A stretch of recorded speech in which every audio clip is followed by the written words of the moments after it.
to Mr. Mike's Mad Lab.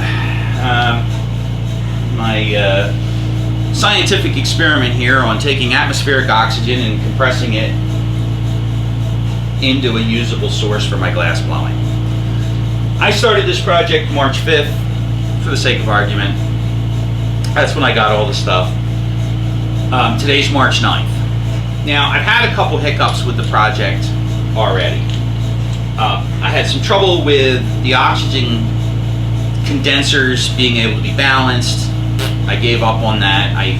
The white oxygen condenser is an angry piece of equipment. I'm kind of a little bit disappointed with that one, but I'm going to live with it. That's going to be my test bed. So I'm using the black oxygen condenser to run into this machine, which is running into the compressor. I am a little bit of a self-inflicted victim of I told you so.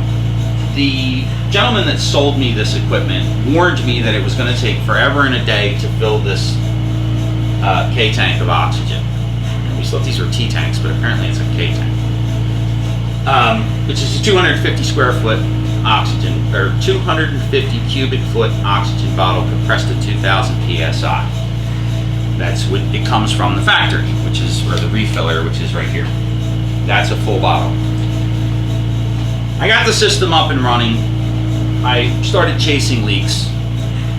I found a significant leak, and I talk about it in one of my other videos. And I'm going to show, I'll cut some of the video in of this leaking. This valve, or this T-fitting here, is leaking significantly from this joint.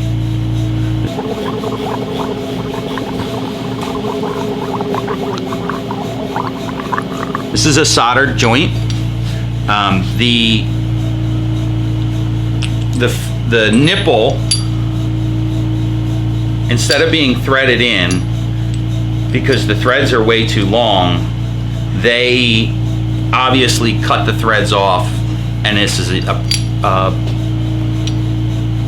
soldered joint as opposed to being a threaded joint.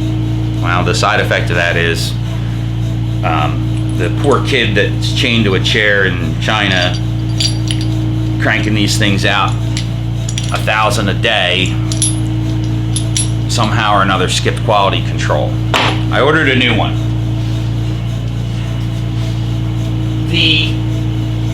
So I plumbed it directly into the bottle. Now, I was a little concerned about that. The other thing I was concerned about, and this is stuff that I read on the interwebs, is that, you know, this machine has 29,000 hours on it. I mean, it's got a lot of hours on this thing, or 26,000 hours. So, but it was rehabbed. If you open it up, it was rehabbed in 2020. So whatever the rehab was, somebody marked off on the inside that they've been inside this thing in 2020.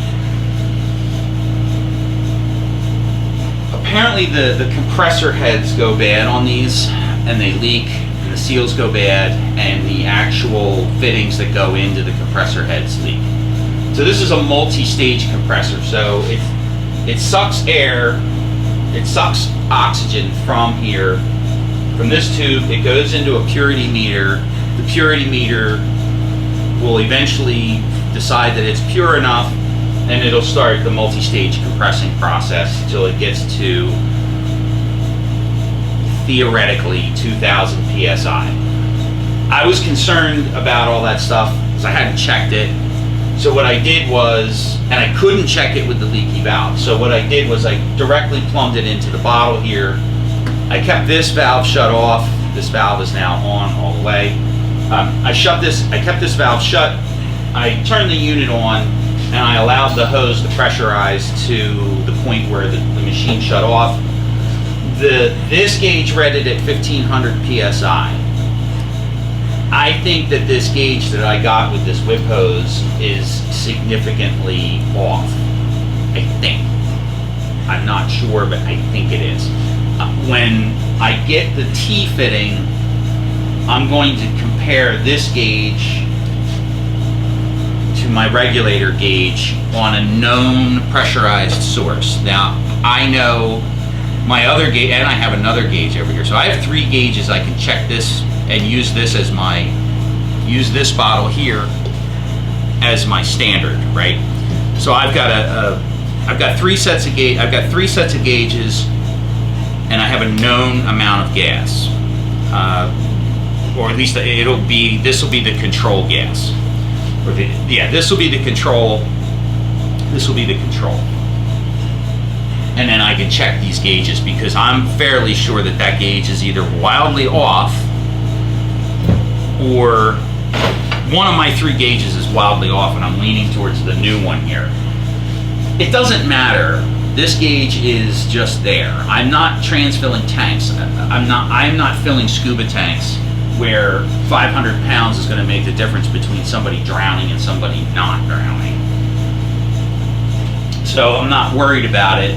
I just want to know for my own OCD. If all my gauges don't correlate, I get weird. Now, when I was running this torch yesterday, I got an hour and a half out of 500 PSI. I'm just going to use that as... Now, I was running my torches wide open with reckless abandon.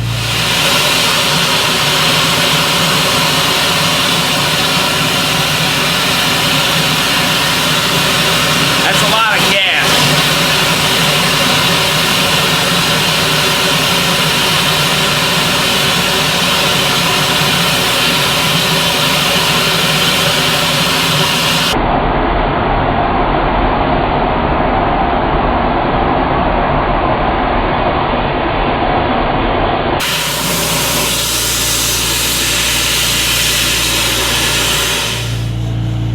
To oxygen consumption, and damn if I didn't run out in an hour and a half. Now, I did create some pretty cool stuff. These marbles are about the size of golf balls, so this one's a little smaller, and then this one, that one's a little bit bigger than a golf ball. That's a little bit smaller than a golf ball. And a couple beads, and then I stopped because, and a couple Christmas ornaments. And then I stopped because I didn't want to run the tank all the way out of gas, but it was pretty much out of gas. Now, what did I learn? Well, I've learned a couple things. One is, as this machine is set up right now, I cannot bleed oxygen off of the oxygen condensers and still fill tanks, because back pressure from the regulator shuts off the oxygen condensers. I could possibly put a check valve in, but the check valve's not going to work because the pressure from the oxygen condensers is considerably lower than the pressure that I'm running through the valve. I would have to, I'm not exactly sure if I could get that to work at all. So that's off the table for the time being. The other thing I learned, and I watched a YouTube video from another YouTuber, is that there's check valves, mechanical check valves inside these compressor heads that stick. Also, if you need to or you want to, you can bypass the medical side of this machine. It's got two parts. It's got a medical side which checks for purity and filters the oxygen, and then there's the compressor side that just compresses oxygen. That particular YouTuber showed how he circumvented the medical section and how he was beating on the check valves, which just didn't really seem like that good of an idea to me. He was also full of a lot of colorful colloquialisms, and his camera work was terrible. So eventually maybe I'll show how I might make a cleaner video of that, but I'm not necessarily interested in doing that because I don't need to at this point. there's no reason to mess around with it. So 24 hours, give or take, like 5 hours. We're going to say 20 hours. I've got, according to this gauge, I've got 500 psi of oxygen in here. I could have 1,000 psi. Who knows? But that's still not enough to work, and not work in an unsustainable deficit. I had to think about that one for a minute. Yeah, so I can't, and that was, I knew I was going to be operating in a deficit when I set this system up. I was hoping that the deficit would be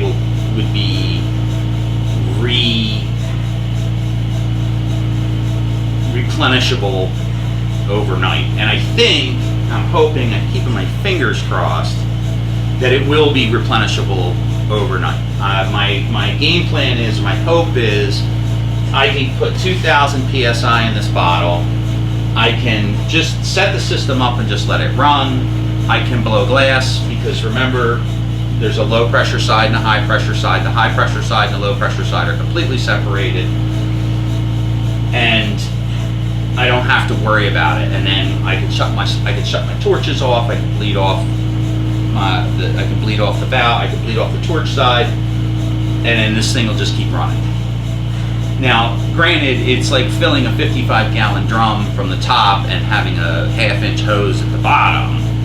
But once you close the half-inch hose off, you're still filling with the eyedropper at the top of the barrel. So we'll see how it goes. Now, anything is better than moving those bottles, I hope. And actually, looks to me, and I knew this was another thing that was mentioned, is that once the void in this tank is full, that the compression will work faster. And that's exactly what happened when I did my test run. So when I hooked the hose up for the test run, remember this valve was closed, I plugged it in, the machine ran in a compression mode for maybe 30 seconds to a minute, where it did nothing. And then it got up to about 500 pounds, plateaued for a second, like for about a minute, and then it started pumping. And so it went from 500 to 1500, or on this gauge, it went from 500 to 1500 in half the amount of time it took to go from nothing to 500. And I'm hoping that that's what happens here. I'm fairly sure. Obviously, this is a much larger, exponentially larger tank, but once it reaches once a certain amount of volume is full in this tank, then the real compression will start, and it ought to be fine. I hope. Fingers crossed. I really don't want to spend any more money on this project.